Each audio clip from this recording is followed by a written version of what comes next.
Track your favorite music and more. Track your least favorite weather events and more. And track those items we love to carry with us and more. It's time for iOS Today! iOS Today comes to you from Twit's LastPass Studios. You're focused on security, but are your employees? LastPass can ensure they are by making access and authentication seamless. Visit lastpass.com/twit to learn more. Podcasts you love. From people you trust. This is Twit. And more. La la la la la la la la la la la la la. Hello, everybody! iOS Today time. I'm back from CES. Hello, Yes. Mikah Sargent. Hello, Leo Laporte. How are you feeling? I feel great. We had a fun time. I don't know how much of Ant and my coverage you saw. Quite a bit. But it was a lot of fun. I think how many segments did we do, Kevin? 30-some? We did a ton of them. Yeah. In fact, it was the case that after every time there was a show, they would pull up the coverage on the live stream, and then I would get distracted for the next 3 hours watching you all run around CES. It actually looked fun. We had all sorts of technical issues because I'm a doofus, and I thought I want to carry the smallest equipment I could. I should have really just done it with the iPhone and gimbal, but I was worried about sound with the iPhone, and I had a very good shotgun mic that I used with my Sony camera. But that had a problem because it was so directional that if we started taking pictures over here, you would. So we had some difficulty with focus, some sound difficulties. But it did do what I wanted to do, which is kind of convey what it was like to be at CES, which is chaotic and noisy, fun and weird. Anyway, it was a great time. twit.to/CES. All the segments are up there. Thanks to Rosemary Orchard for filling in for me this last week. I really appreciate that. And for you for doing other shows, too. You did Windows Weekly. Did. You did you do MacBreak Weekly? I think I saw you on MacBreak Weekly too. So thank you. I appreciate that. Yeah, it was a good time. It was a good time. But you're back in the saddle. You don't have conference crud. No, I didn't get sick, That's oddly good. enough. Yeah. And I didn't lose my voice, which is often what happens at CES. You were antisocial. While you were Yeah. Oh, well, we hung out with some old friends. It was one of the fun things about going to a conference, any conference, is seeing people you don't see but once a year. And that was the case with CES. So many old friends were there. Well, that was a lot of fun. We, of course, ran into Scott Wilkinson. He showed us the most beautiful TVs you've ever seen. Dick DiBartolo showed us his usual stuff, junkola from the bottom of the Sands Expo Center, all the stuff that filters down from the regular show into the basement. We also, who else did we run into? Padre. Oh, Father Robert was there. Yeah, I didn't expect that. That was kind of fun. And Sam Abdul-Samad showed us all the car stuff, including my new car. I was very excited about that. Well, I don't have it yet, but I talked to somebody at Ford who said, we'll get you one. I mean, I'll buy it. Right. But we'll make sure you're in line. Good. Line. Yeah, right in line. Yeah. That new electric Mustang Mach-E.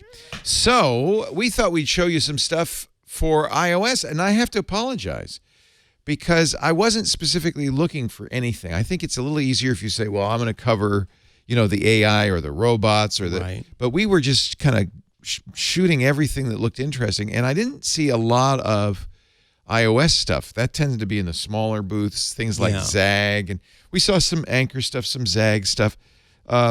But there was a lot of iOS stuff there. There was a lot of iOS stuff there, and I thought, now's a good time for us we can talk about what was announced at CES and some of the stuff that's there, but also sort of a recount of how we are doing with our iOS stuff and the gadgets that we use day to day. Yeah.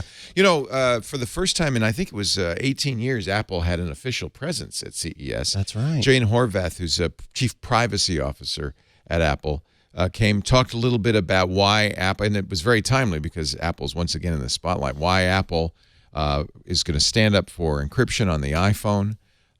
She also mentioned something that got a lot of interest and maybe a little bit of a heat. She says we also scan your photos on iCloud for illegal activity, particularly child pornography. And I think people... Yes. You Wait, do? you're scanning my photos? And they weren't completely clear on what that means. Amazon, Microsoft, Google all have a technique. Facebook have a technique that doesn't involve looking at your pictures, but comparing a hash that is a numeric equivalent for that file with hashes of known child pornography. And if they match, then we have a problem and humans might get involved. And I'm going to assume Apple's doing the same thing because, they care at least as much about privacy as Facebook. Yeah. But they didn't say. And so that there's a question mark with that. Well, how are you reviewing these images? And are you looking for other illegal activity? That would be a start to become a problem. Yeah, in fact, there's a disclaimer on the company's website that says, Apple is dedicated to protecting children throughout our ecosystem wherever our products are used, and we continue to support innovation in this space. As part of this commitment, Apple uses image matching technology to help find and report child exploitation. Much like spam filters and email, our systems use electronic signatures to find suspected child exploitation. So that confirms they're using a similar system to Google, Amazon, and Facebook. So that's good. And what it is, just so you know, it's not involving humans reviewing it. Although I imagine if you get a match, you have a human then review it. At that point, then, yeah. But the idea is they have hashes, which is just it's a number generated by the contents of a file that is generally unique to that file. They create a hash of known child pornography and then compare it with stuff being stored on their servers. That's a limited, technique, but it's in a way it's a reasonable thing to do that's fast, easy, without intruding on people's privacy. Right, absolutely. I think it's a good thing to be doing there. Yeah. Let's go ahead and dig in. I'm just going to talk about some of the stuff that I'm using day to day. One thing that you for a while and I did as well, we used the Brydge keyboard, BRYDGE, for the iPad. And both of us have gone back to Apple's smart keyboard. Yeah. Why? Because the Brydge keyboard's very, very heavy. It is. It turns it into a laptop. Yeah. They announced a new Brydge keyboard that has not only a keyboard, but a trackpad. Yes. And I did not get to use it, but I have some questions. I mean, if you've tried to use a mouse with iOS, it's not really built for a mouse. The mouse part is accessibility, not general use. Yes. However, I just had, as I mentioned, Rosemary Orchard was on, and she daily uses a mouse with her iPad. I guess you get used to it. And so she was talking about how it is. So I kind of thought that it was this really sort of half-baked thing that was just an extra feature. But it turns out that you have to turn on assistive touch, which is, for most people, they know that as I have a broken screen that I don't want to replace. So I turn on the little square, and then it lets me do things on my screen. And I thought, oh, well, that's annoying. You're going to have that assistive touch on there the whole time. Well, you can set it so that if you have a Bluetooth pointing device connected, that assistive touch square will go away. That's the first thing that makes me go, okay. Yeah, I didn't like the big doohickey. Instead of just a pointer, they have a big doohickey. Big doohickey. Yeah. Secondly, and this I think is the very cool thing, her mouse, she uses a Logitech mouse, and it has extra buttons on it besides just your pointing buttons. Right. And you can set those to do different things within iOS, including trigger shortcuts.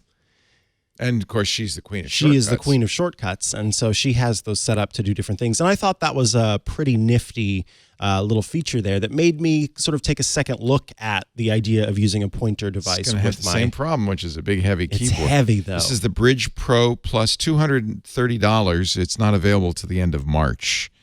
That's the 12.9 inch. It's a little less expensive for the 11.9 inch. It's only $200. But it's got a tiny, tiny little trackpad. Yeah, and I mean, kind of my attitude is if you want to use a laptop, buy a laptop. Buy a laptop.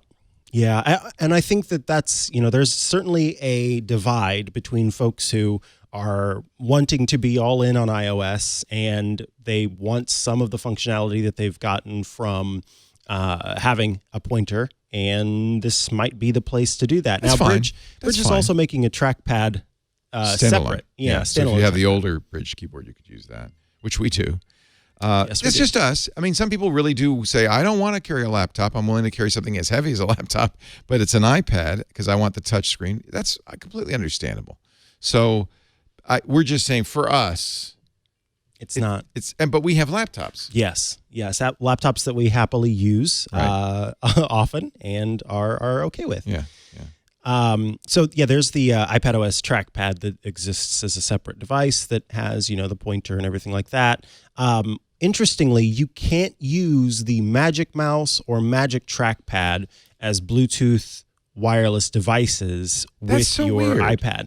Apple's doing some special version of Bluetooth with those. And so you have to... Go ahead. What it probably is not a special version, but a less less powerful version. Correct. That doesn't have the Doesn't have human all the new interface stuff. device driver or profile is what they call it in Bluetooth for that Apple trackpad. And so you can plug in the Magic Trackpad Do to a your wired, iPad and it's use it not that wireless. way. Yeah. But then you have to finagle because you've got to have the USB-C out and all that kind of stuff. I wonder So how it's- Brydge does it, because this is not a smart keyboard in the sense that Apple's is connecting to the smart connector. Brydge's is Bluetooth, and it says wireless keyboard with trackpad. So they must have figured out something. some way to do both of those at the Yeah. same time. And it'll be Yeah. interesting to see how the connection works. Am I going to have to connect each of those independently? Right. Or is it all one device, and how does that work? There may even be, who knows, an app that you have to install from Brydge. Oh, sort to of a make control app. Yeah. I just don't know. So, and I apologize. I should have run over there. You even mentioned before we left, oh, go get that. The And I was Brydge. being rebellious.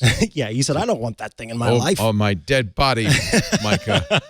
I'm gonna going go to see sit- the Windows machines. I'm sitting in a Segway chair. Yeah, that was fun. Except you didn't get to move in it. Who was it? Was somebody from The Verge, I think, who, because then on the show floor you did. Oh, Dumb. We were at a smaller event. On the show floor, you could drive it around, and somebody from The Verge did, and the joystick knob fell off, and he crashed into a wall. so there was a reason for the helmet. So there was a reason for the helmet. That's great. I mean, as long as they were okay, that's great. Yeah, they were fine. I just think that's probably, yes, not the best testimony to how well made these devices are. So I was driving around and the It's joystick not out fell yet. off. And they had no, as you know, because I asked her 25 times, they have no set price. They have not determined the price for it. I liked that moment. You're like, is it going to be this? Is it going to be that? I tried. I said, I gave her a bunch of prices. She just no comment. No. She was very good. Yeah.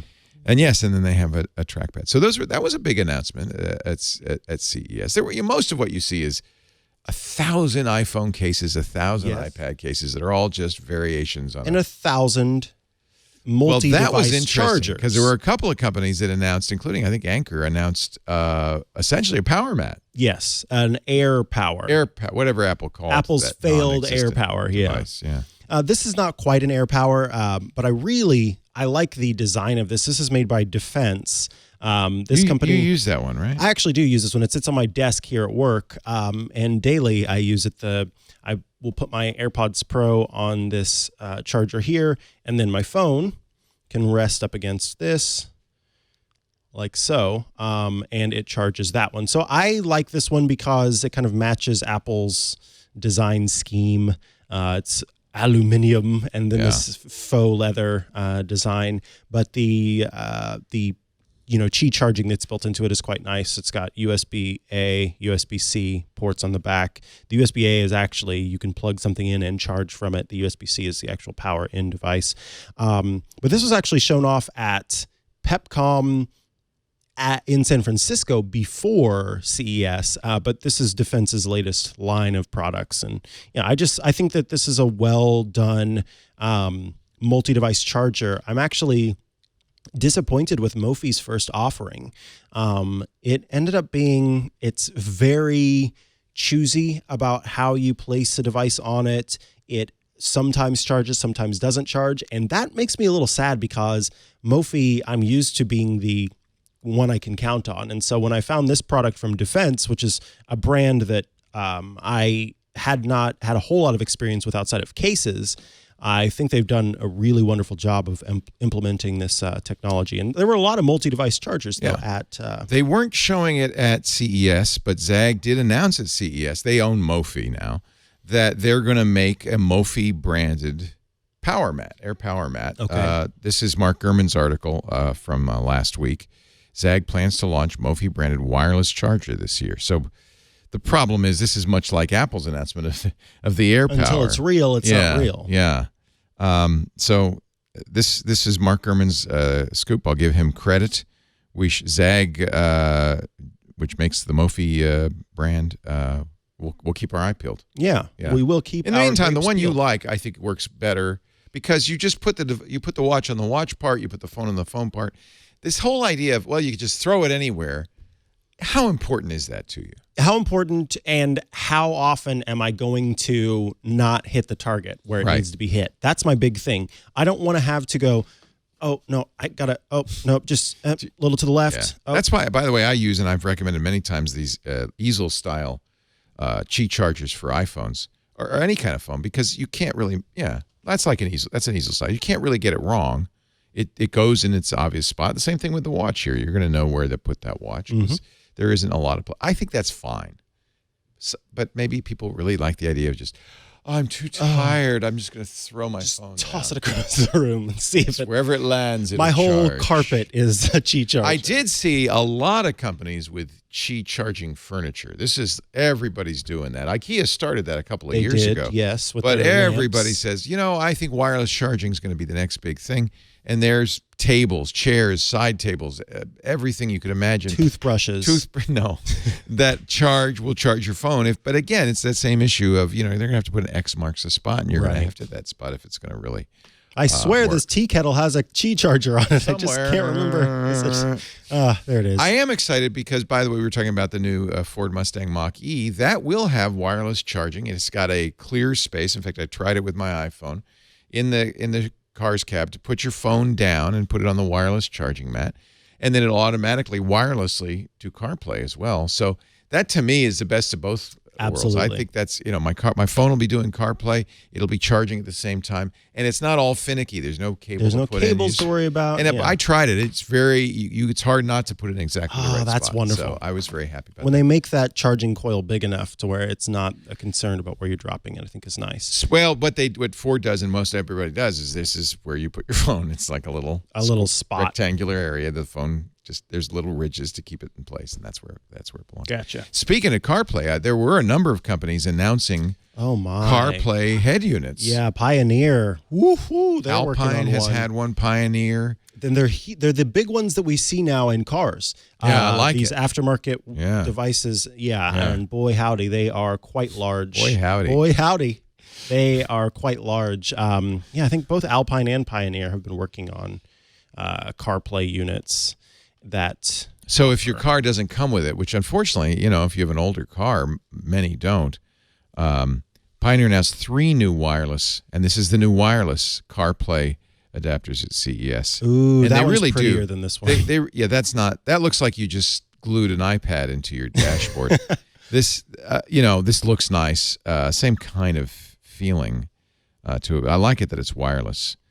When are we getting our CarPlay unit set up? I'm just bringing it in now because remember I told you there was a person who was going to be helping us with a special chip to let us wirelessly power it. I haven't heard back from them, and so I'll just bring it in. We'll just do it wired. We'll just do it wired. It's fine. We can plug it in. Yeah. By the way, 10.1 inch display. So now, that is this capacitive? Let me I hope see so. here. Probably is. By the way, it fits into a single DIN slot if you have an older car. Yeah. I could put that in my car. I don't have a lot of room to play with. $1,200. There's a 9-inch version for $1,000. Okay, that's probably worth more than my car is at this point, so I don't think I'm going to do that. Yeah, but just wait till you get a new car. And boy, I tell you, I wouldn't get a new car without CarPlay. It doesn't say if it's capacitive or resistance, but it's got to be capacitive. Who would make a resistive touch device in this day and age? So the Alpine one, I think it's also capacitive, but what I want to say about this one, it's made for like rugged vehicles. It's a weather resistant CarPlay receiver. So if you have like a Jeep Wrangler where you can take the sides off of it, this will, keep that. Is that the one we have? Jeep Wrangler? No. Oh, I was like, I don't think you have a Jeep Wrangler as far as I know. No, we have. No. Which device do we have? We have a Pioneer one, but it's okay. not these most recent ones because those were not out yet. Whenever already, we haven't even installed it. It's out of date. And it's already out of date. They go out of date so quickly. Technology, they grow up so fast. Oh, how look at them grow. Look at them go and look at them grow. Next, I want to talk, because I'm sure you saw lots of these. And in fact, I want to talk to you about GaN. Gallium nitride. Yeah. Let's do that one more time. 1, 2, 3. Gallium nitride. Big G, little A, big N. That's how you do it. And it is, so it has to do with how you make semiconductors. The reason it's called a semiconductor is because you have a non-conductive substrate, silicon, and then you dope it with a conductor on top of it. And they've used a variety of conductive materials, metallic materials. In fact, for a while they tried gallium arsenide. That turned out to be very hard to make. Gallium nitride is relatively new, and it has some real advantages over the other kinds of doping. I can't remember what they use traditionally. Is it silver? I can't remember what they use traditionally. But it has some advantages. It is more efficient. So once they make processors, they're not yet doing that, but if they can make processors with the gallium nitride technology, they'll be faster than their existing processors. Really? But right now, what you're mostly seeing is power units. And because this is using gallium nitride, you can get more power in a smaller package. So this is an Anker 30-watt charger. Wow. It's a little bit bigger than the little iPhone Cube charger that comes with the iPhone, but you get 30 watts. So this would give you high-speed charging on an iPad, for instance, and it uses that new PD, power delivery technology for USB-C. So gallium nitride, yeah, that was all over. It's one of those things. We had an interview on Triangulation more than a year ago with one of the companies making gallium nitride devices. He talked a lot about it. If you go back through the Triangulation list, you'll find it. And so that's where I learned about all of this stuff. And he said the first thing you're going to see is a lot of chargers, even wireless chargers that are no touch. He had a drone that would float over a gallium nitride charger, 6 inches above and still be charging. Wow. So there are a lot of technologies coming along with gallium nitride. There it is. It's episode 319. Actually, boy, it was a long time ago. Our friend gallium nitride. Our friend gallium nitride. So that was actually a great segment if you want to learn more about gallium nitride. And now here we are, almost more than 2 years later. It's just really, and they're starting to really come out. But Anker had a bunch of them. Other companies too. A lot of gallium nitride stuff. Yeah. So I just wanted to quickly touch on that. Yeah, I like it. If you can get, this is the PowerPort Atom. In fact, I think they released a second generation of that. Father Robert had the second generation. If you can get that, highly recommend it.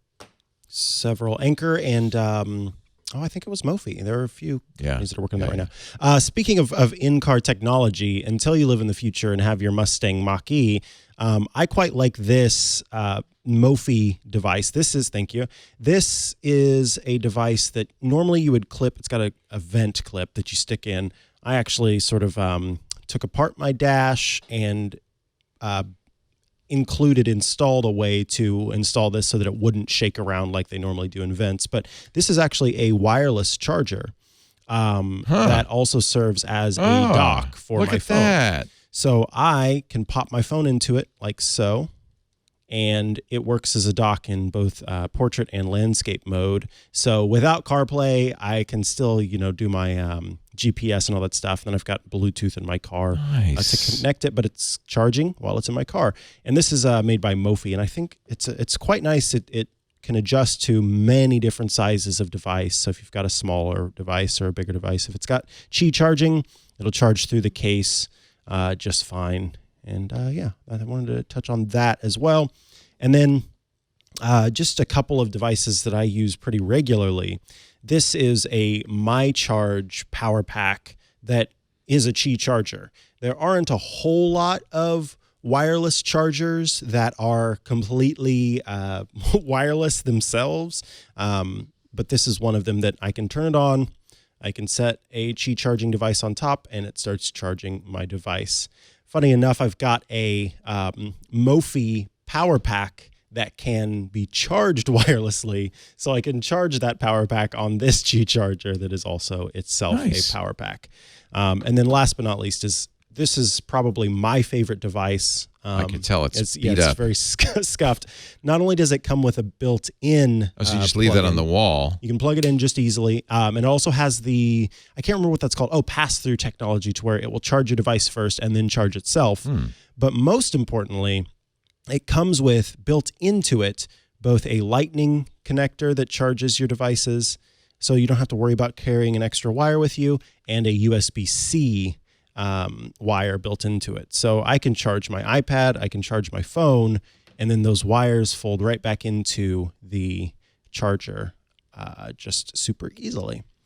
There were a lot, and I mean a lot, of HomeKit products at CES. I mean, I think to some degree, a great portion of CES was devoted to home automation, as it is every year, and it has been for a decade. But we're starting to make some progress. So this from 9 to 5 Mac, a list of a whole bunch. There's the CarPlay receivers of HomeKit enabled. There's the Brydge. Here's the HyperJuice you were talking about. This is the gallium nitride. By the way, I looked it up. It's often doped with phosphorus or arsenic. Okay. Okay. So currently phosphorus. That's a or type arsenic. N doping. Type P uses gallium, and that's a little bit more efficient. Still not a perfect conductor. Is that new pluggable? No, that's... This is the Eve Cam. I talked with the chief financial officer of a company called Crucial. Okay. And he said, yeah, we bought the Elgato television stuff because Elgato basically split in two. You remember in the old days, if you had a Mac and you wanted to watch TV, you usually got a device from Elgato. They made a lot of, we still have, you have yours, right, John? Yeah, we have a lot of Elgato TV devices. But then they started this home automation division called Eve. Mm-hmm. They've basically split it. They sold off all the Elgato stuff to Crucial, and was it Which Crucial? is a Corsair. Corsair. Corsair, yeah. I'm sorry, Corsair. Thank you. Mm-hmm. They both begin with C. To Corsair, and they kept the Eve stuff. So they are still doing a bunch of Eve home automation stuff. They've announced now an Eve Cam with HomeKit secure video. This is something I think a lot of people will be looking for because in the aftermath of the Ring doorbell and the Ring camera breaches, people are going to want some, assurance that these devices are secure. And HomeKit is very secure. And in fact, I've got a few HomeKit.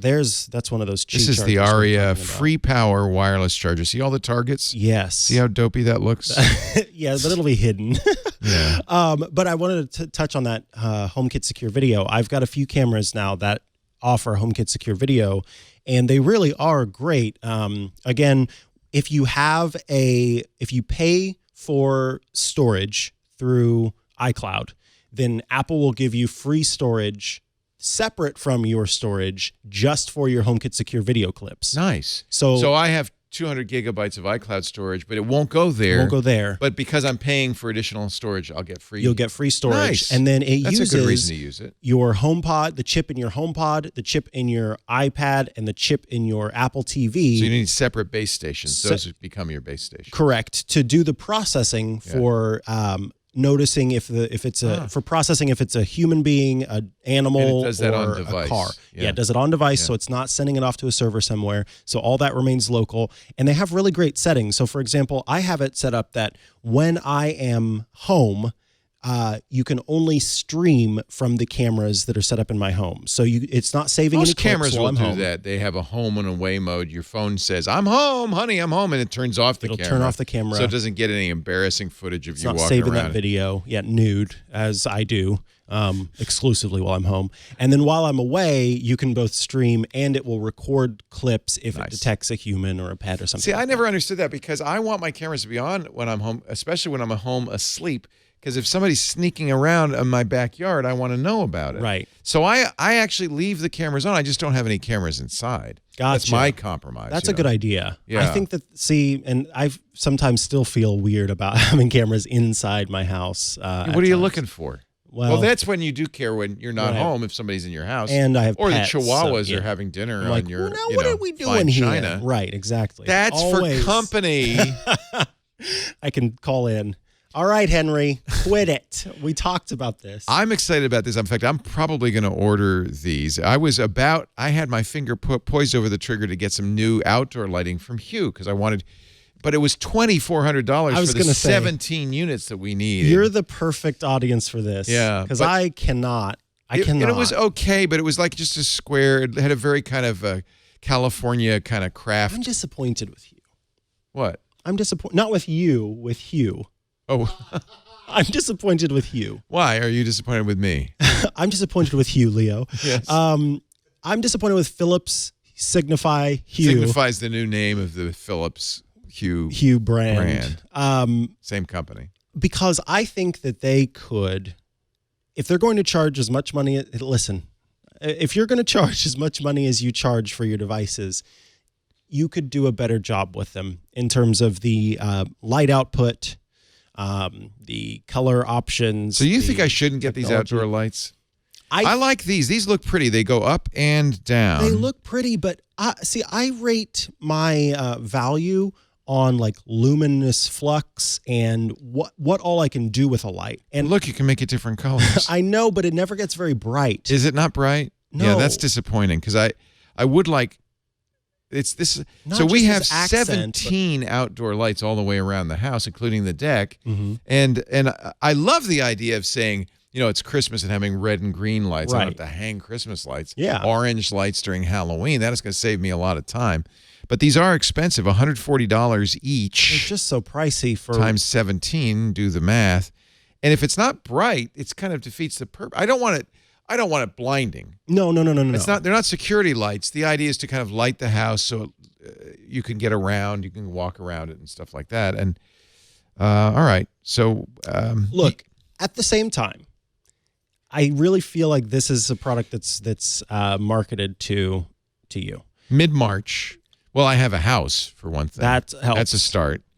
I have a house with a lot of outdoor lights. That does seem like when I counted them, I said that can't. 17. Wow. But they're spaced evenly all the way around. There's 2 on the front, at the front door. Mm-hmm. That's important. You want some light at the front door. Otherwise, it's not very welcoming when FedEx drops off my packages at 9 at night. Yeah, because you send everybody else away. Get out of here. I turn it off. Well, see, that's why I like the idea of Hue, because if I see you coming up the driveway. Hue or you? Hue can darken the house entirely, or trick-or-treaters or whatever. So I like the idea, and they can have different colors.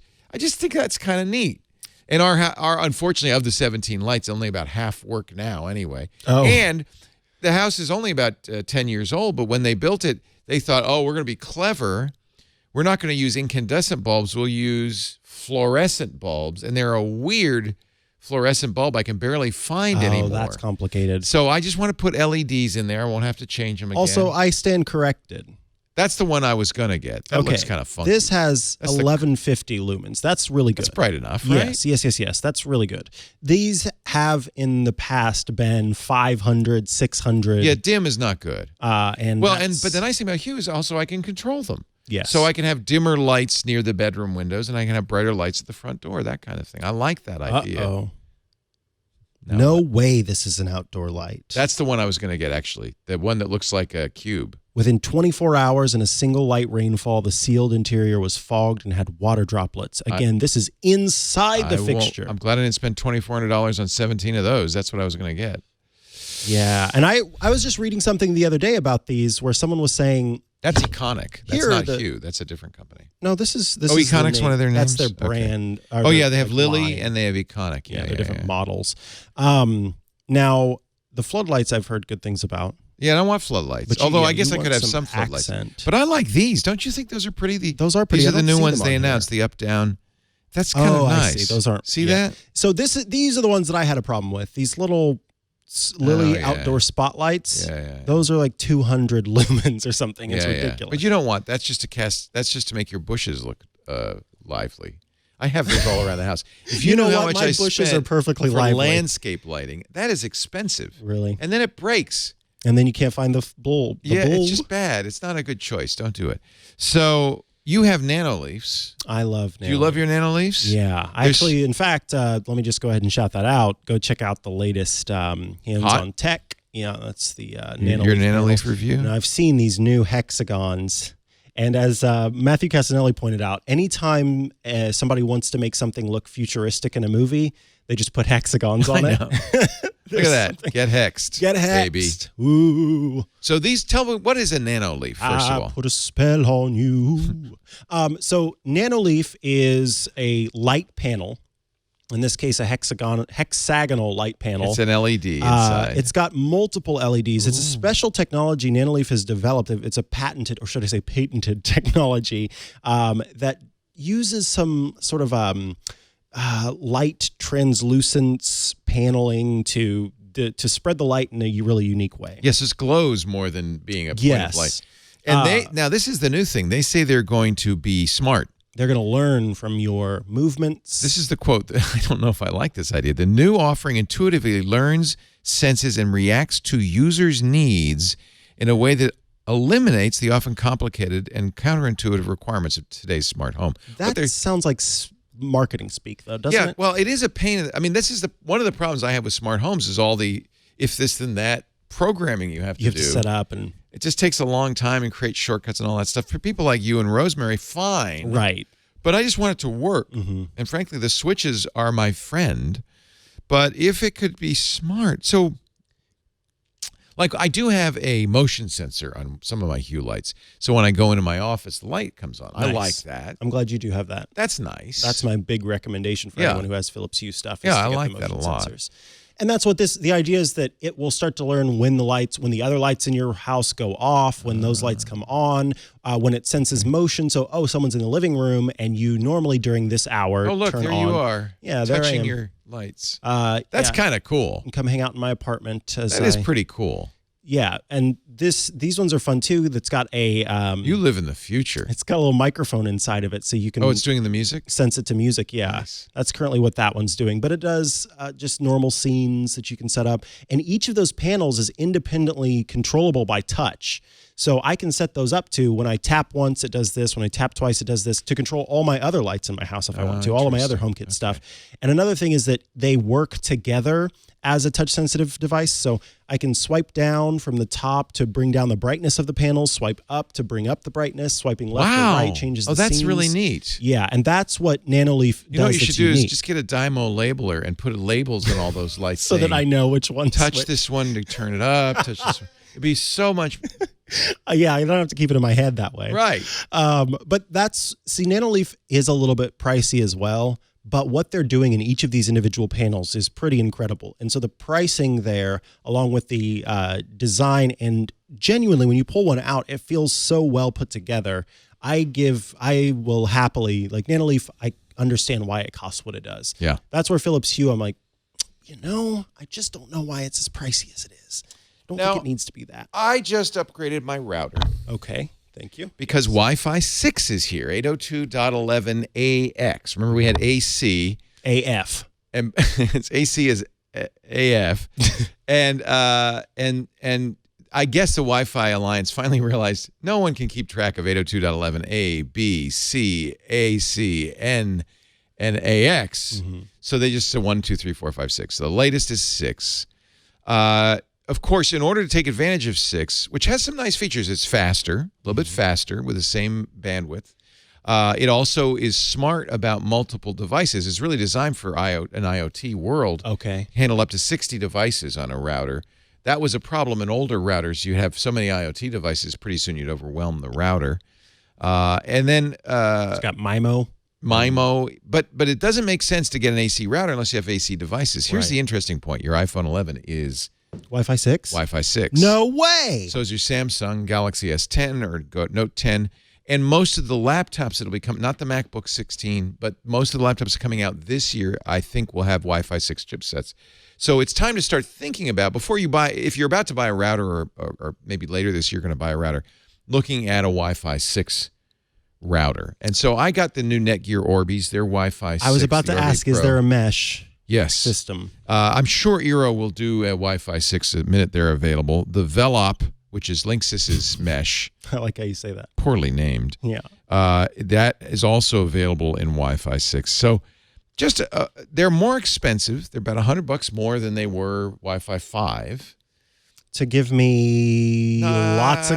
You don't get a lot faster. I notice, my upload speeds went up more than my download speeds, but I did notice an improvement in overall Wi-Fi speed. And then you're going to notice better performance also because you're not going to be clogged because of all these devices. But again, no benefit unless you have both devices and a router. So I would just say you're going to have devices that are Wi-Fi 6 starting now. Next time you buy a router, get a Wi-Fi 6 router. And everybody will have Wi-Fi. Eero will have Wi-Fi 6, our sponsor. TP-Link does, Netgear does. And of course, the Orbeez are from Netgear.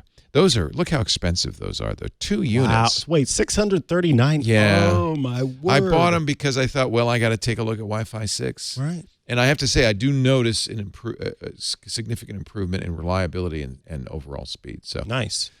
In fact, I'm replacing a 3-unit system with 2 units, and it seems to be just as good in every corner of the house. So Nice. and by the way, that's going to be important if you get those outdoor lights Yes. that are get Philips those Hue, because you connected. need the Wi-Fi to get out there. My doorbell and so forth. And as far as I know, Orbi is one of the only companies that makes an outdoor unit. Do they really? Yeah, so I only got 2, but the third will end up being an outdoor unit to serve our That's really nice. growing outdoor community of Internet of Things devices surrounding our house. They don't yet have a Wi-Fi 6 satellite, outdoor satellite, but I'm sure they will later Soon. this year. Yeah. So Wi-Fi 6, something to be aware of. Yeah. At least it's, unlike 5G, it's here. Oh God, 5G. There was a lot of 5G stuff on the show floor. Were they like running after you? Come look at our 5G. Yeah. We got it. Silly. I have mixed feelings on this. It could go one of two ways. Back when we were still on 3G, Sprint said the next generation of high-speed connectivity and cell networks is going to be WiMAX. Mm-hmm. Everybody else said it's going to be LTE. Sprint went all in on WiMAX. It turned out to be a terrible technology, and really it hurt Sprint badly. LTE turned out to be the technology of the future. Will 5G be the technology of the future or a dead end? Still unknown. There's some serious issues about 5G. And the thing that most bothers me about 5G is all the marketing around it. Yeah. AT&T's And the faux confusing- 5G, yes, their the faux 5GE, stuff is- which is 4G. And then, of course, T-Mobile has announced they're going to be 5G everywhere using not the millimeter wave 5G, but the 600 megahertz 5G, which, has some benefits. It goes through walls, for instance, which millimeter wave does not. But it's not as fast. In fact, it's not really much different. And don't believe the hype, because what's your takeaway from all those T-Mobile ads, the magenta country you've seen on TV, right? That the 5G is everywhere, right? Yeah. So I went to the T-Mobile store saying, I'm ready to get my 5G, my OnePlus McLaren or my Samsung Galaxy S. And I said, where can I get this? Can I get it here? No. Oh, but I can probably get it in San Francisco. That's the big city. No. I said, well, where can I get it? You can get it in Ukiah. Have you ever heard of Ukiah? Do you know what Ukiah is? I do, but normally I would not. It's a very small town Yes, way why up is north. It in Ukiah? Because I'll tell you why. Because they had one tower in the whole town, and they could put 5G on that one, and that's it. So I wouldn't buy the hype quite yet, and I certainly wouldn't buy a 5G phone unless you know. And if you know, I mean, oh, I'm in that area. Yeah, there's the 5G. There's Ukiah. Oh my God. In that playground, you are going to get such high-speed internet. That connectivity is amazing. Isn't that hysterical? So I didn't see anything to disabuse me of the notion that 5G is still a ways off and a unknown technology, and it's going to, millimeter wave, which is really, I don't want to say the good 5G, but it's the good 5G, has its own problems. Like I said, it doesn't get through walls and requires 4 times the number of towers. And that's a big problem because there's also a very widespread NIMBY movement, not in my backyard. NIMBY. Oh, that's what that means. And people are afraid of 5G. You'll see a lot of FUD about, 5G is going to give you cancer, which it's not. There's also a lot of people who just don't want a tower anywhere near them, even though you'd get better cell signals. So it's going to be hard to get 4 times the number of towers deployed all over the country. 4 times the number of towers. 4 times. Oh my Lord. Not to mention the cost. So there's a lot. So you're of moving issues. to Ukiah? Is that Yeah. the whole I'm moving to Ukiah. This is what the bottom line. I'm going. bottom line? I'm Got it in going. there. Yeah. I like how we're spelling Ukiah. Ukiah. That's how it's spelled. Not UKYA, but that's okay. Ukiah. Ukiah. I'm moving to Ukiah. He's a Russian Ukiah. Ukiah. Ukiah. It's a beautiful town. Beautiful town. It's up in the woods. Yeah, it actually is. It's got 5G. That's where I was climbing Isn't that trees. wild? That was in T-Mobile. Ukiah. I was just really thrilled that the T-Mobile guy in the T-Mobile store He said, was honest. Go to Ukiah. They were selling those McLaren phones. People were buying them. I said, Oh. "Are you moving to Ukiah? What are you going to do with that?" And it's more. By the way, you have to buy a 5G service, more expensive. It kills your battery more, and the phone is more expensive. So you're paying a lot for nothing. Jeez Louise. That's dishonest, but he was honest at least. Well, I don't know if it's dishonest. It's hype. It's marketing hype. Wi-Fi 6 is the real deal, however. I will vouch for that. And when you get your next laptop, and as I said, no Apple laptops yet, but the next generation of Apple laptops will probably have Wi-Fi 6. iPad doesn't have Wi-Fi 6. Yes, Reverb. Yukia is a town in Ukraine. Ukiah is a town in California. It's pronounced Kyiv. Okay, I just want everybody to understand that. UKYA, Kyiv. Kyiv. Okay, let's move on to the news. First in the news. We're doing. That was all news. That was all really. news. The news is news. Here's newsy news. The news knows. Apple said, listen. Hey, listen. Listen. Hey. We are cooperating with the Department of Justice. We are cooperating. We're doing what we're supposed to do. We're doing it. But we literally can't unlock the shooter's iPhone. This is such an interesting discussion. As you know, there's a creepy picture of our Attorney General, William Barr. Why does it not look like he's breathing really hard there? The news, you could tell where the news stands on something by the pictures they use of government officials. That one is not flattering. No.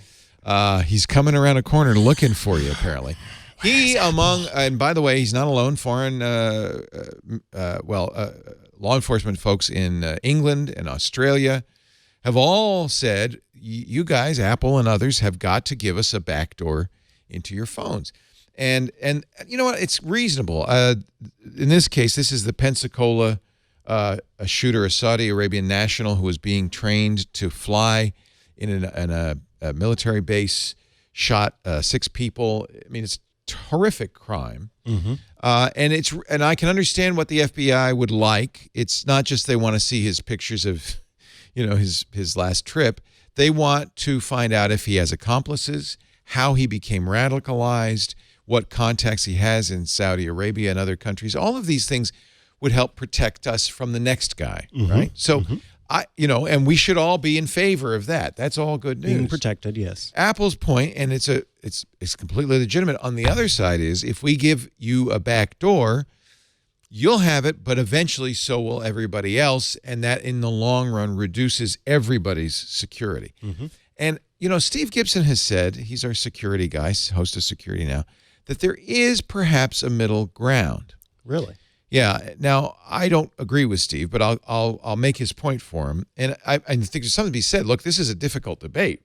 We all have a dog in this hunt in every respect. Yes. Right? We want to be safer, but we also want to be secure, and we want to be private. His idea is that Apple could make a way for them, and only them, to decrypt the phone. They store it in a secure location at Apple, maybe divided up into several employees or whatever. And when provided with a lawful subpoena, a lawful court order, could not give that key away. They'd keep it to themselves, but give the contents of the phone to the feds. And Steve's position is, Apple knows how to keep these secrets. Other companies would know how to keep these secrets. You're not giving it to the feds. Here's how I would... It's not a perfect analogy, but the analogy I make is if you had a safe, right, where you put your private stuff, your documents, your money, and so forth. And this is a longstanding tradition. Feds can subpoena you and try to get you to unlock the safe. They can't demand you give them the passcode, but they can go to the safe company and say how to unlock it. What if safe companies with all safes had a back door? We're going to make 2, for instance, on combinations. We'll have one. We'll have one, and the bad guy will have another. How long before that combination would be discovered? Yeah. And at that point, all safes are no longer safe. Yeah. And everybody has my Cal Ripken Jr. rookie card. So it's reasonable. I mean, if a terrorist has explosives and guns in the safe, it's reasonable for the FBI to say we want it in that safe. Now, the reason it's not a perfect analogy is there's physical ways to break into the safe. The good news is your iPhone, there really isn't any way, as far as anybody knows, including Apple, to get into it as it stands. Right. They'd have to change how the iPhone is made to be able to decrypt it. And I think Apple did this on purpose. Oh, yeah. They are helping. So this was their press release. But we're helping.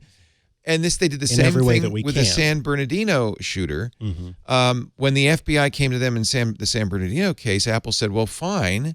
We have if you just bring that phone to his house and turn it on, it will automatically back up to the iCloud. Most iPhones do. And we do have the keys to the iCloud storage. You should, by the way, keep that in your mind. Apple does have access to everything in the iCloud. Mm-hmm. they do have a key, an escrow key, in effect, a backdoor into iCloud. And so I'm sure that's exactly what they're telling the DOJ. They're saying, or the FBI, they're saying, well, we can give you the contents of his iCloud. If you backed up to iCloud, we can give you all of that. We just can't get into the phone itself. I think that's a fair compromise. Yeah, and it says, we received 6 additional legal requests, and in response provided information including iCloud backups, account information, and transactional data from multiple accounts. The phone company can say, here's the text messages he got and sent. Apple can actually, now correct me if I'm wrong, but it's my understanding that iMessages are not secure. Apple can look at your iMessages. I believe they have access to those. Perhaps through iCloud backups. Do you mean independently? That's an interesting question. Yeah. I'll have to do some research on that. Here's why I think they do. I guess you'd have to turn on the iCloud backup, but if you move to a new phone, all those messages unencrypted are moved over, right? They're downloaded from iCloud. Yeah. Yeah. Now, you could turn that feature off. That means Yeah. Apple has access to it. Yeah. You could turn that feature off. You don't have to have the iCloud backup. Are they then secure? I don't know. That's a good question. I'll have to look into that. Yeah, because I think then you'd have to do a local backup that's encrypted locally and then push that to your new phone. Here's the other side of that. That's complicated. You can do this. All it's going to do is give most bad guys an incentive to pursue better operational security. I would presume if you are a terrorist that you are not sending messages from your iPhone. Right. Maybe you are. Maybe you think, oh, it's safe now. As soon as Apple says, okay, fine, we'll decrypt it, then you'll do something else. Right. You'll just move on to something else. So all of this stuff only catches the dumb criminals. I want us to be safer. Mm-hmm. We all want that. We all agree Absolutely. with the FBI that we should do everything we can to prevent the next incident. And if that involves looking at, stuff that's on the phone, I understand your desire to do that. But we also have to consider the larger picture of we want all to be safer on our phone. So this is really challenging. I do not envy them having to. By the way, iron Apple, this out. somebody in the chat room, this is a good question, 8500. If Apple has a backdoor to iCloud, what would stop a hacker from getting access? Well, we know, in fact, that very famously, iCloud photos were hacked, were stolen. And that's exactly the point. Of course, that was a social engineering attack. It doesn't matter. That's only happened because Apple could get that data, right? Yeah. So It was available. Yeah. It was available. So you can't social engineer your way into an iPhone because there's no backdoor. There is a backdoor in iCloud. Apple has access to it. And that, in fact, has happened. It's happened many times. There's other cases of iCloud. You may remember Paul Manafort, the president's campaign manager, who got busted because of contents of his iCloud. And we know that because we've seen the Fed warrant that said we got the iCloud contents. So, yes, it is hackable. That's the exact point. That's the exact point. It's available to the feds. It's available to the bad guys. If there's a backdoor, it will be, I believe, it will be discovered. Steve says, no, I can trust that Apple will do it in a way that can't leak out. It worries me when they do that. I don't know that that's a possible thing. It's tough, right? Yeah. I'm not saying there's one answer is right or wrong. I understand the need on both sides. And I need an option to encrypt my iCloud backups in a way that Apple doesn't have access to. You have to do what Steve calls P. Okay. Actually, he renamed it. It was originally pre-egress encryption. Now he calls it pre-internet encryption. It has a much better acronym, PI. Everybody loves PI. The idea is if you encrypt it before you back it up, then Apple can't unencrypt it. But Gotcha. that actually is I not can't easy to do do on that. iCloud. Yeah. It's easy to do if you are on a desktop, Mac or Windows. You can encrypt before you put it on Dropbox, for instance. Dropbox, in fact, almost all cloud services have the same problem, and it's because they can't provide you the full range of services unless they can decrypt the content. They can't dedupe it. There's lots of things they can't do. So that's the argument anyway for not having fully encrypted cloud backup. There are services. Steve uses one called is it SyncThing? He uses a cloud backup that is fully encrypted. As a result, it's not as flexible, but at least it's trust no one encryption. Pi. And now, by the way, in the San Bernardino case, the FBI stopped pursuing Apple because they found a company, we think it's an Israeli company called Cellbrite, that did get the stuff off the phone. And so that tells you something. That's, in other words, you probably shouldn't assume that everything on your phone is completely private. Darned if you do, and you're darned if you don't, and you're Big darned lawsuit in the middle and the left from and the Massimo. right. Massimo, Yeah. not Vignelli, the type designer, but Massimo, who makes Smartwatches. smartwatch tech. So it makes signal processing technology for healthcare monitors, and Apple. Oh, okay. They say the sensors on the back of the Apple Watch. Because of a working relationship that Apple and Massimo, through a spin-off company, had, they claim that Apple stole those tech efforts, and and it also is because Apple hired some of the people from that team as well. See, and Microsoft used to do this all the time. They'd say, hey, we'd like to acquire your company, but we need to do some due diligence. You need to pull back the curtain of privacy and let us see how you do things before we know whether we want to buy you. We don't know, maybe. We don't know. They take a look, they make lots of notes, and they say, yeah, we don't want to buy you. And then they copy the product. Microsoft used to do this all the time. And that's essentially what Massimo's accusing Apple of. Yeah, and when you also hire off their employees, you say, hey, come work for us instead. Well, yeah. I mean, of course, this is always a problem because there's a lot of movement among engineers, and almost all of these people have agreements with their previous employer that they won't bring any intellectual property along with them.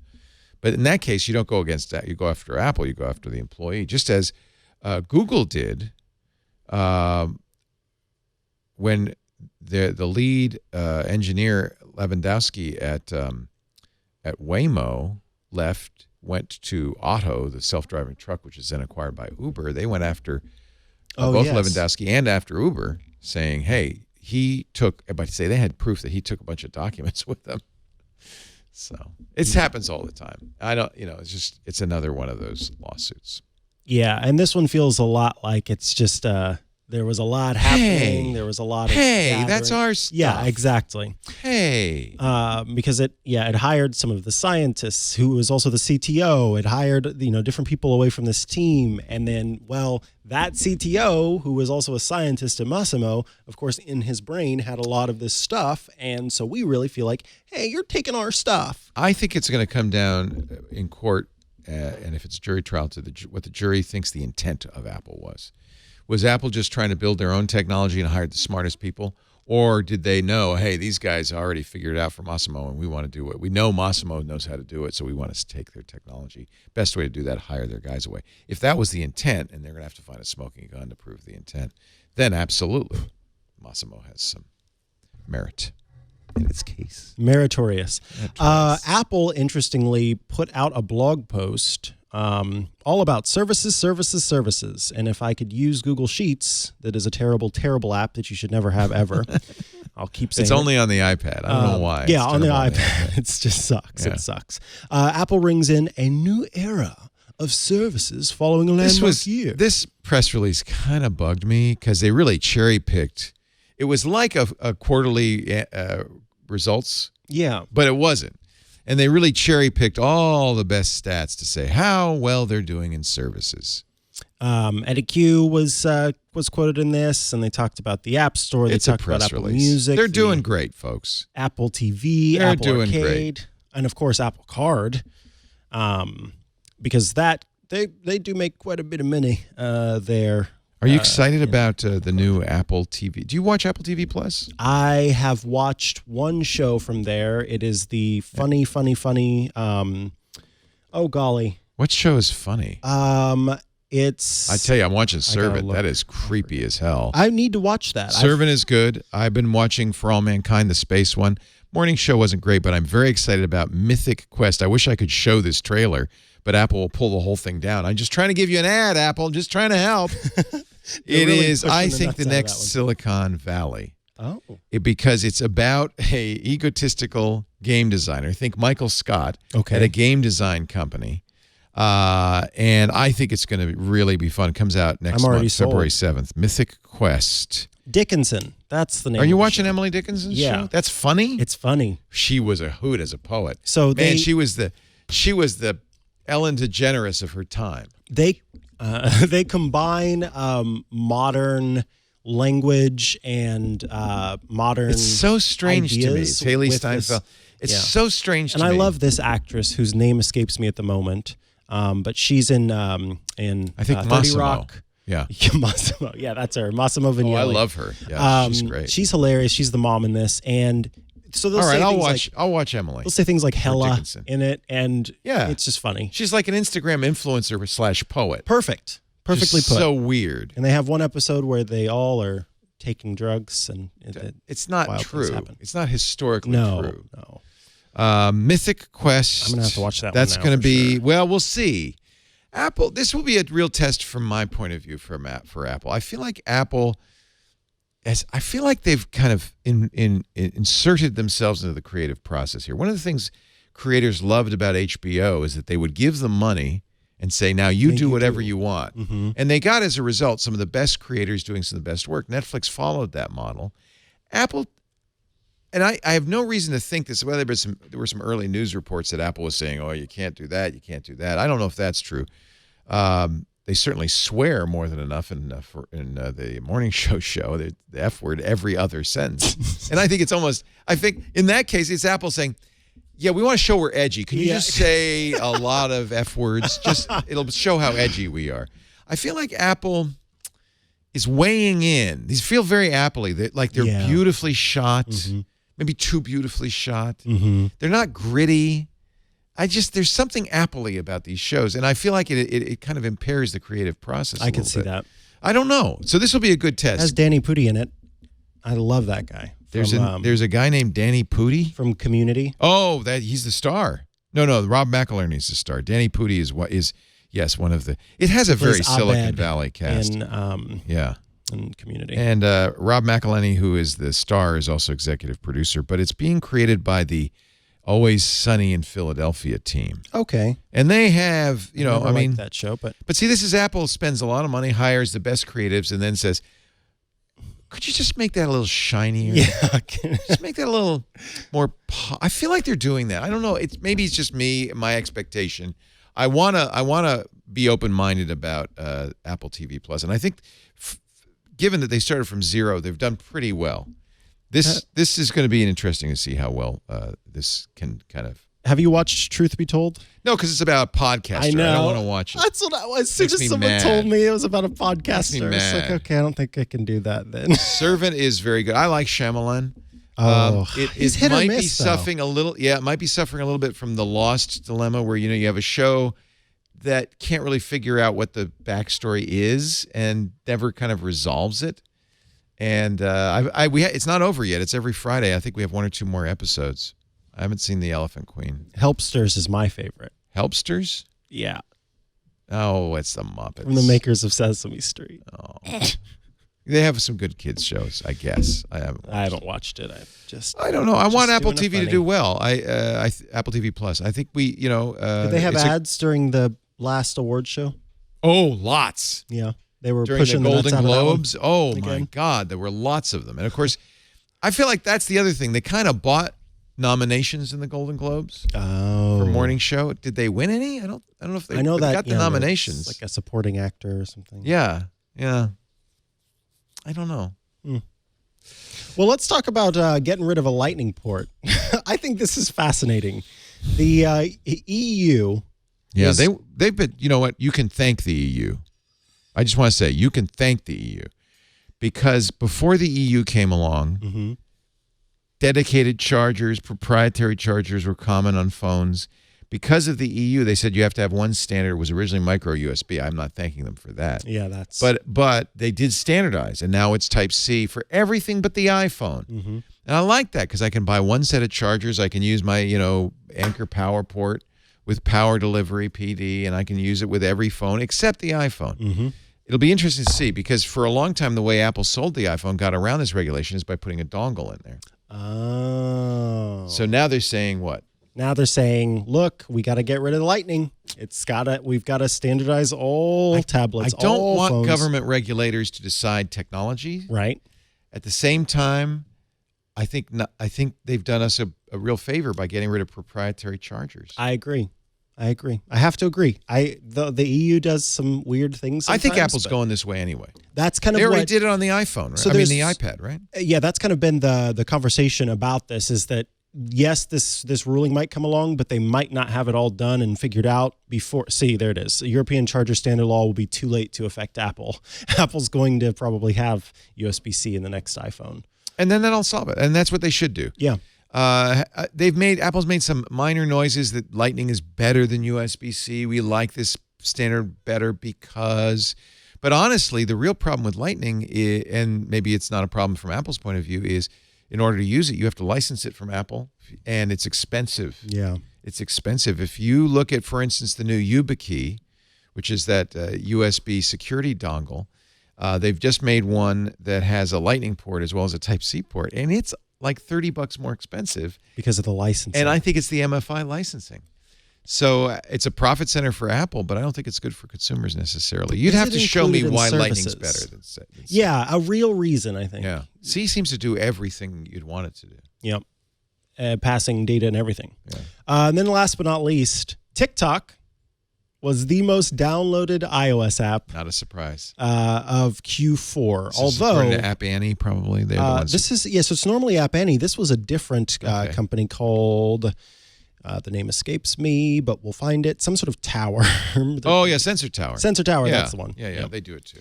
And they, the reason is nobody releases this information, but you can, if you get enough data from a variety of sources, you can figure out. Sort of put it together. Although Disney Plus did win in the U.S. That was a top downloaded app with TikTok coming in second. Who didn't download Disney Plus, right? I mean, everybody did. everybody. But TikTok got most downloaded worldwide. Yeah, that's not surprising. Then YouTube, Gmail, YouTube, Netflix. It's all the, it's all Facebook is there. For Facebook years. Messenger and Facebook, the app, Amazon. Interesting. Spotify came in at number Instagram 10. and Spotify. Yeah. Although the most downloaded game was Call of Duty Mobile. Interesting. They did a good job with that. So many categories. Yeah. Look at that. There's that. Yeah, that takes care of that. That's the news. That's the news according to Nose. In my generation, we have a song for news. From do you remember the TV show Rowan and Martin's Laugh-In? Nope. How does the song go? That's the news across the nation. We have got the information that we hope will amuse you. Ladies and gents, Micah and Leo did the news. Da-da-dee-da. Bottom. And then Gary Owens, and now the news. Cool. All right. It's so depressing to me that there's a whole generation that has grown up that doesn't know Laugh-In. Laugh-In. Laugh-In. That's how it's two words. Laugh. When you say sock it to me, what comes to mind? Sakatumi cinnamon swirl. Sock it to me? Sakatumi. Yeah, there you go. That's from Laugh-In. Just a little bit. Yeah. Oh, Aretha Franklin's song is from... No, but the phrase sock it to me... Well, now, that's an interesting question. Does it predate? Which came first? The Aretha or the Laughing? Yeah, now he's looking up the Wikipedia entry, as his generation is wont to do for Rowan and Martin's Looking up Laugh-In. information on the internet like a chump. I do that all the time. I fake and tell. You know what I did last night? I'm ashamed to admit it. What did you do last night, Leo? We were watching, by the way, Academy Award nominee, Best Picture, Ford versus Ferrari, Matt Damon, Christian Bale. Bale is amazing. What's it about? This is why I didn't go see it in the theaters. It's about Ford Motor Company's decision, kind of like Steve Jobs when Adobe shunned him. He said, well, that's that. We're going to create Aperture and Final Cut, right? Mm-hmm. When Ford tried to buy Ferrari and Ferrari used them to get a better price from Fiat, and Henry Ford II was so incensed, he said, well, we're going to build a race car and beat Ferrari. And it's about that. Okay. See, that didn't excite me. No, but it's actually a great. I know I'm not into, but it's a great movie. In any event, the vroom vrooms. I don't want to give you any spoilers, but of course, one of the things I do when I watch. Is that a car pun? Oh yeah, it is. Spoilers. One of the things One of the things I do secretly while I'm watching movies is look stuff up on Wikipedia, just like you did. Okay. To sound intelligent. Wait, who were you watching it with? I was watching it with my lovely wife, Lisa, our son, and our son's father, who's a big car guy, right? So you wanted to... I know something about cars, too. I know something about cars. So it's all about winning the 24 Hours of Le Mans, the world's most famous endurance race. And if I tell you what I looked up, it will spoil it. Okay. But I researched it, and I knew who won, and I knew what happened. And I said, oh, yeah, watch this, because as you may remember from 1966, I use Wikipedia all the time to look smart. Do you do that, or is it just me? Well, I will. As you may remember, not Micah. in the moment, I won't. But if there's something that I found, I will gladly bring it up. Surreptitiously. Like, okay, yeah. You know, the show is characterized by a rapid-fire series of gags and sketches, many of which conveyed sexual innuendo or were politically charged. yeah, but they were cornball as hell. The co-hosts continued the exasperated straight man and dumb guy act, which they had established as nightclub comics. Yeah. And that's well written. That describes it in a nutshell, takes all the fun out of it.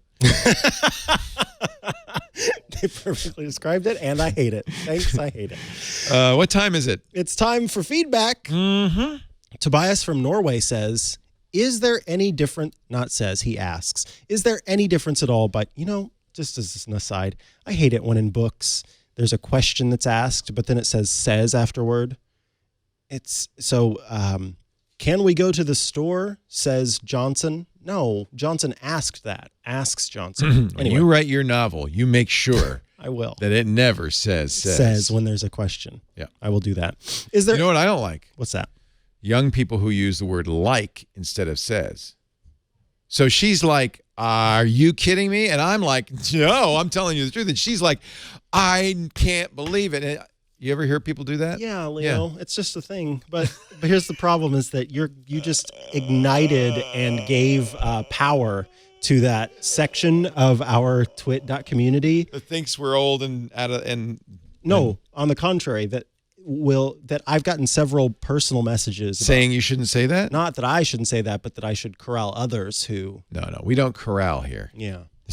This is a corral-free zone. I've been given props. You haven't fallen victim to the like issue. Yeah, because you're so young. But all these people need to be helped. You should be saying that. Yeah. I say. Yeah. But again, I won't corral you. I don't in most cases say, and she was like, and they were like, I say, well, she was saying this. Anyway, yes, other people in my generation. You don't even like it when they put says at the end of a quote. Yeah. I mean, you are very old.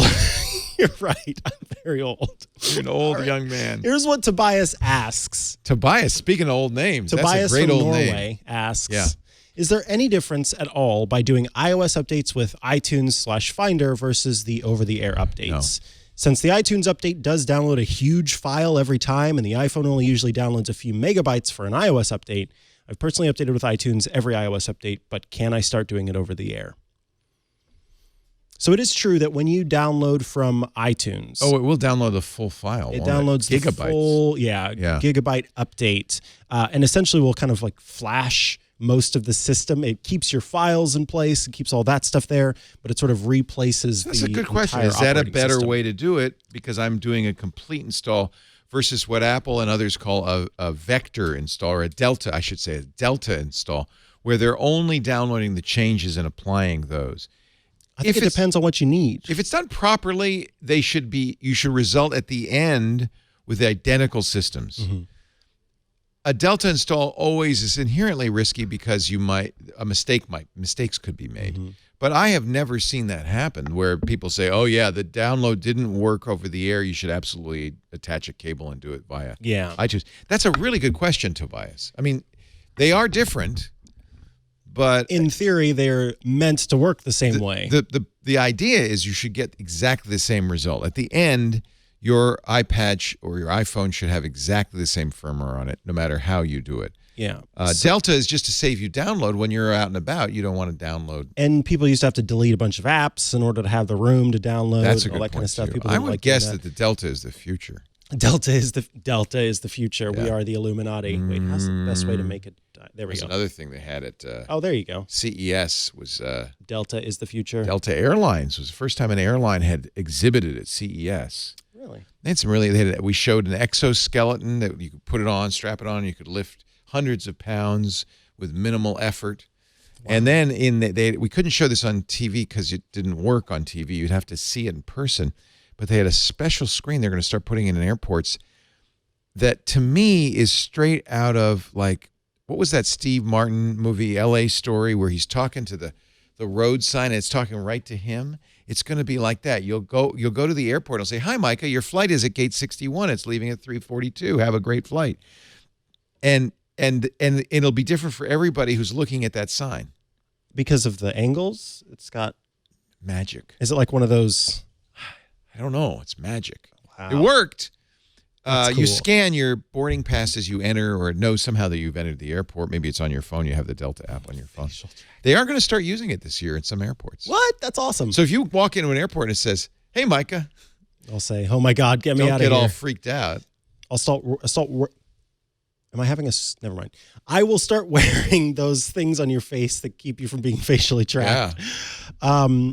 But the last thing I'll say about that is, if you're having issues with your iOS install currently, you've maybe felt like things are slowing down or a lot of crashes are happening, then maybe it makes sense to do the huge download and reinstall. But other than that, an over-the-air update, it will save you time. It'll save you data. I would always do the over-the-air unless, exactly as you say, you're having a problem. And then that is one of the ways you can try to fix the problem. Precisely. Is do a complete restore from scratch.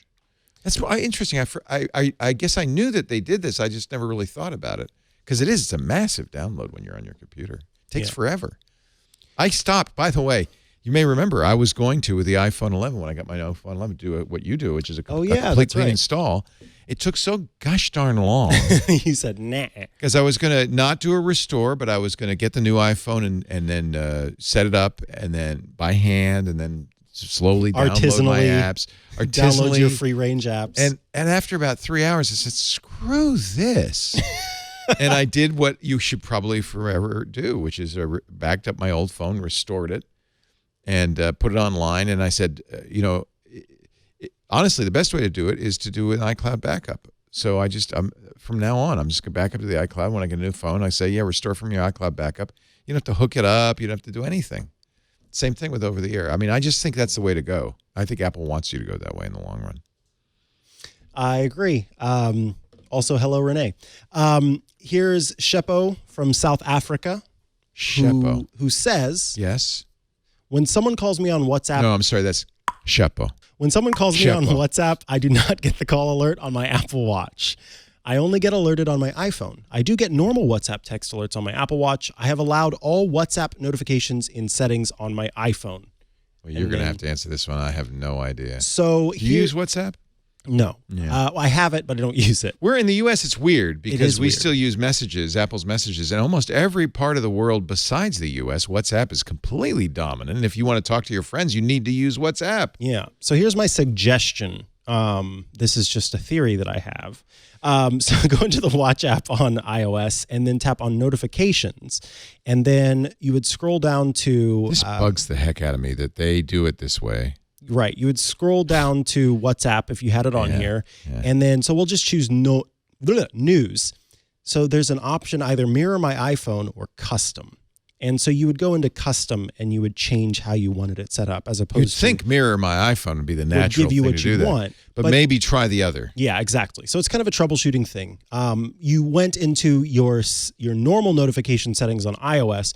What I want you to do is go into your notifications within the Watch app. So again, my Watch, notifications, find WhatsApp, and then do that to see if that will help you. Good.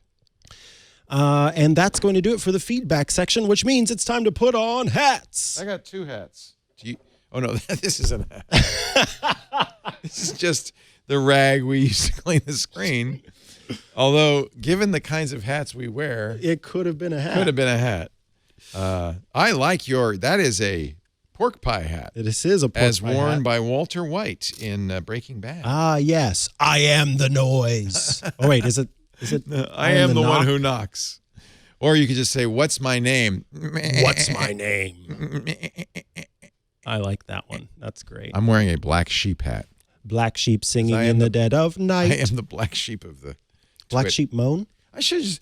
What would have happened if I had worn this to CES for all the interviews? I don't know, but I wish you would. Without just completely straight faced, without saying anything, I'd become known as the black sheep guy. Yes, you are the black Yeah, sheep. everybody has to have a trademark. The black sheep of CES. I should have worn that. That has you even have a press pass in your pork pie hat, which who makes is you it? It's very, for, very official. newspaper identification card for S. Laurie Herzl, a duty authorized representative of the News Tribune Herald, and is privileged to pass. Here, show it to the world. I should definitely do that. Because that makes you official. Yeah. You actually have your old press pass in there still too. Press photographer. Yeah, so you can go either way. Yeah. And look, the chief of police has signed it. That's absolutely true. Yep. So that will get you in. That will get you into anything. This will get you into nothing. Well, probably some officer, raves. I'm get with into the some press. raves. What do you think? Do you think is there security at CES that would have stopped me and said, "Sir, you can't be a black sheep here. No. I No don't sheep think so. allowed at showstoppers." No sheep at Showstopper. Yeah, at Showstoppers. No, They don't do by sheep. the way, you got to go next year. Are you going to go next year? Should we make you go to CES instead of me? Oh, You have to wear this though. look, I'll go if you need me to go. I don't need you to go. Okay. Well, want you know you to what? There's go. time to consider it. Yeah, well, you got a whole year almost.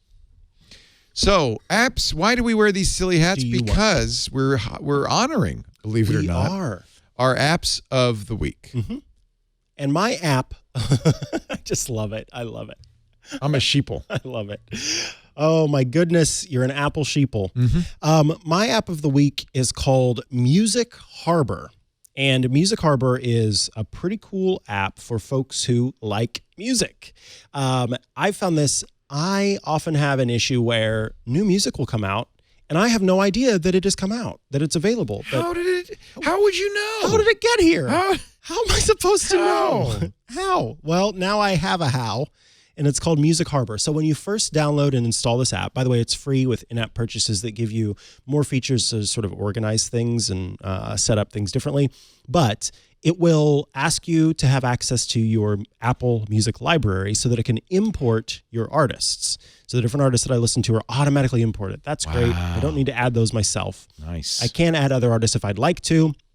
And then from here, I can tap on releases, and it will show me in order of date when these different songs or albums are going to be coming out. So, for example, you can see that there's a blue dot. That means I haven't tapped into that to see what that's all about. But this High Road album from Kesha, I can see right within the app the complete track list. That's not pronounced $ha. No longer. She is rebranded after. She doesn't have the dollar sign anymore? No, kidding. she went through a really horrible experience where the guy who was the manager of her music was also sexually assaulting remember her that. over and Isn't over that again, awful?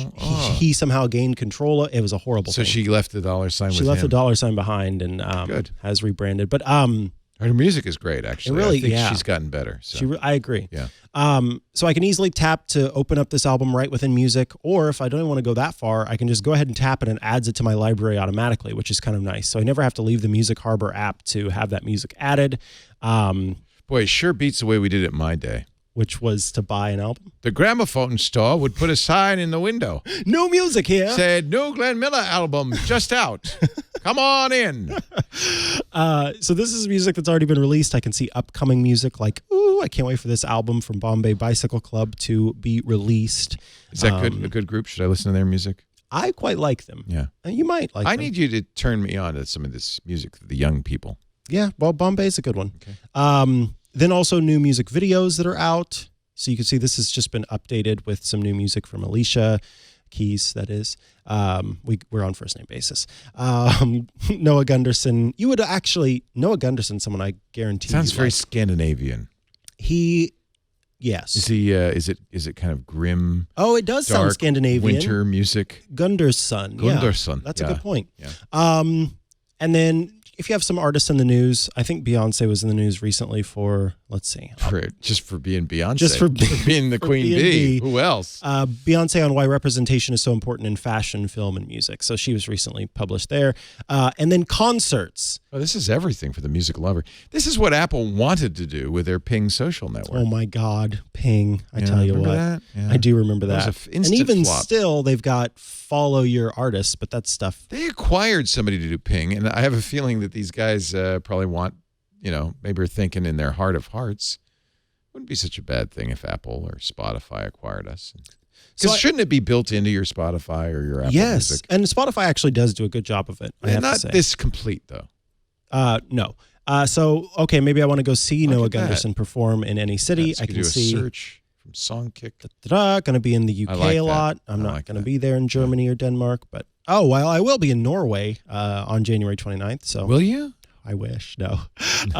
So I'll go see Noah Gunderson with Harrison Whitford there. Anyway, this is a great app for folks who Nice. who are trying to find the new music from their favorite artists. And You know what it needs? It What's needs that? that thing that was in Ping where I could follow you and learn from you. See what I'm saying? Mm-hmm. Because that's really what I want. I want somebody who's a music authority. I want to be able to follow. I could do that with Apple Music. yeah. But it's not the same in a way. It's just here's what Micah's listening to right now. I'd yeah. like to know what Micah likes, what Micah thinks is good. Yeah. And then also you can set it up. The last thing that I'll note is you can set it up with your calendar. And so that way you can automatically add to your calendar, like when those new releases. Oh, see, I said you can automatically add to your calendar when those new releases are going to be available. So I have in my calendar, okay, don't forget, this is the day that Alicia Keys album comes out. And then I can automatically go and grab it.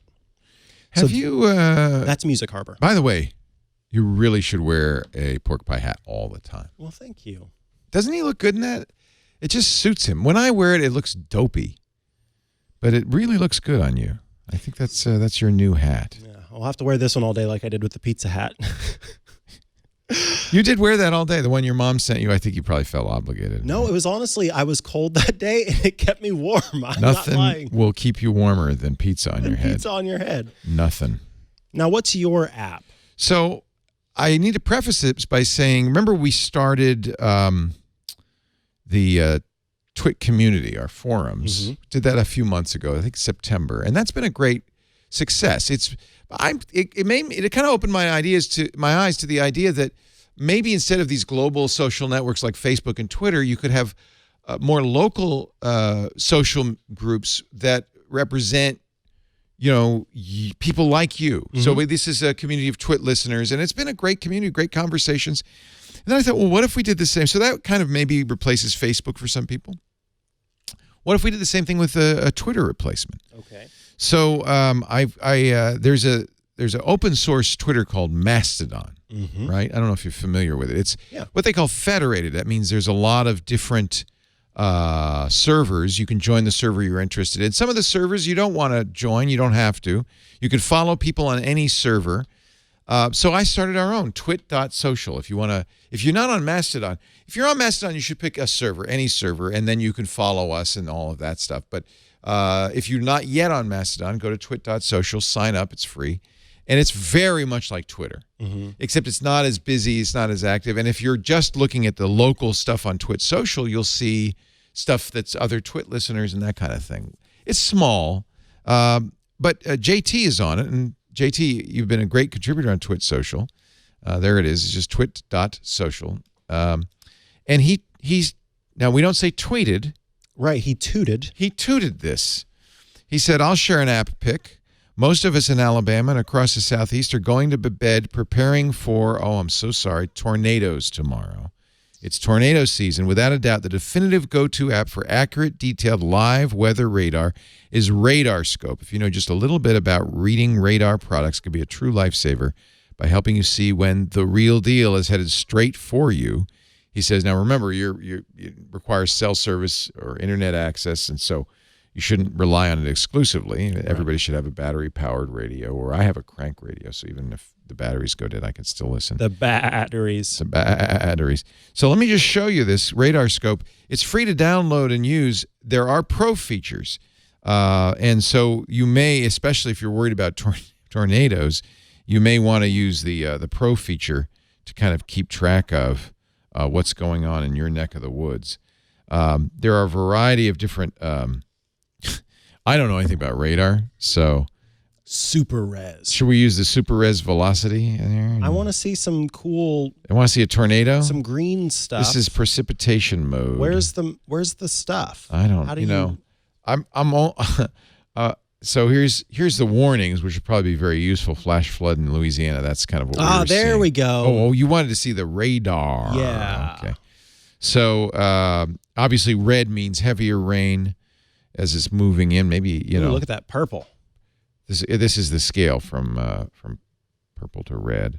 You can, there's, I don't, you know, I'm not, I don't figuring it out. I don't know anything about this. Look at, you can draw circles on well, it. that's so you know, is this 15 miles away? How far away is it from What happens me? if you hit that play button on the side? Is that going to make the radar move?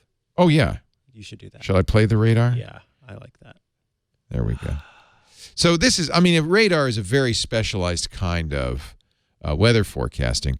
But if you're looking for tornadoes and you know what a tornado looks like on the radar, you're definitely going to be able to say that be able there's to a see funnel that, cloud. right? So this is both iPad and iPhone. There's a smaller version. Ooh, you can track lightning. Turn on the storm tracks. That's always fun. And that's something you might have to pay for. $10 a year, $15 a month, $99. There's two tiers. Pro tier 1, lightning data, dual pane display, longer loops. If you want everything plus SPC lookouts, local storm reports, 30-day archive of radar data, shear, and hail contours. In other words, if you're serious about this, you're going to buy the year version. And you know what? If I were in tornado country, I would absolutely do this. I want you all to stay safe out there. I really do, because you know, we care a lot about you and your safety. But if you're in Alabama and you're anywhere in the southwest, southeast, looking out for tornadoes, definitely this sounds like the one to get. Let's look and see if there's anything. I don't think we're all right in Alabama right now. I think we're okay.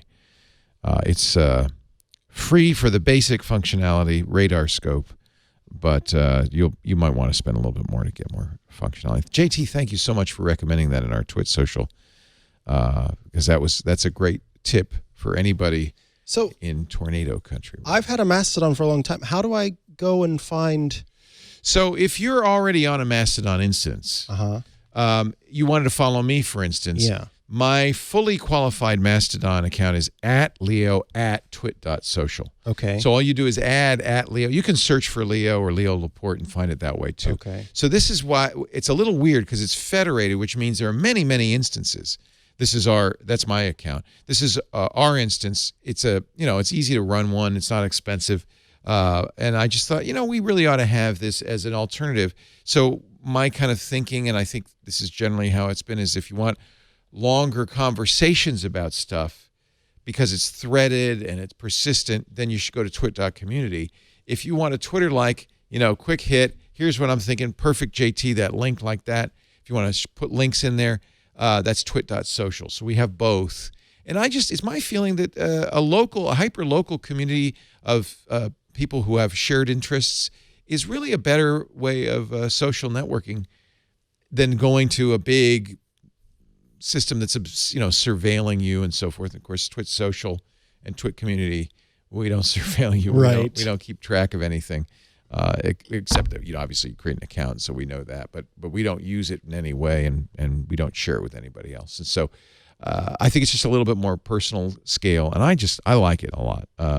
I still use Twitter. If you want to know what's happening in the news, for instance, Twitter is a great kind of like storm radar for what's going on out in the outside world. That's a great way to put it. But Twit Social is a place to hang out with family and friends. Lisa's in there, and I hope you will join us. Well, you're already on Mastodon. I'm on Mastodon, so I just followed you and I followed Lisa. You can, if you're already on a Mastodon account, easily migrate to another Mastodon instance. That's a simple thing to do. I used to be on Mastodon.social. That's right. And I migrated. Yeah, that was the old big one. That's the first one. It was started by Eugene, who's the guy who created Mastodon.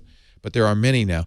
And I should point out, there are some that are adult in content. They're Gab, when they were thrown off the internet because of their neo-Nazi leanings and their terrorist plotting inside of Gab, moved to Mastodon. There's nothing to stop them.